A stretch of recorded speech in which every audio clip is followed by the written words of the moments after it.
Panchine rosa da sistemare in tutti i comuni, ben 574 del Veneto. Panchine per dire basta alla violenza contro le donne. L'iniziativa, che ha già avuto il consenso di molte amministrazioni comunali, è partita da Jesus Lei, la brasiliana che ha scelto di attraversare il Veneto comune dopo comune a piedi per scoprire le bellezze e conoscere le tradizioni e le storie dei paesi. La panchina perché io ho camminato da donna e mi chiedevano in tanti se avevo paura e questa cosa mi ha fatto tanto riflettere su questa che è una tematica, dico sempre che è una malattia che non ci sono farmaci che possono curare, che è quella dove la donna ha paura della violenza. Così, dal detto al fatto, ha portato avanti il suo progetto Panchine con una valigia. In questa panchina vogliamo dire questo: prendi la tua valigia con i tuoi sogni, con la tua libertà e vattene, perché non puoi subire.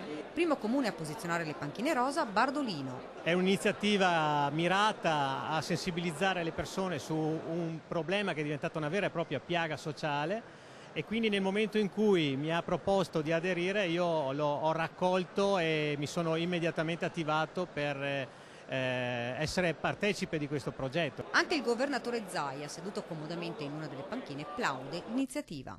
Le panchine saranno delle pietre miliari che segneranno un percorso, quindi se si fa questo percorso in rosa, che è un percorso che vuole parlare di difesa della donna, lo si fa andando da panchina a panchina, da città a città, e quindi un percorso veneto. Dall'altro il contenuto appunto, che è quello culturale, che è quello di civiltà, e penso che debba essere dato atto che questa è una bella iniziativa.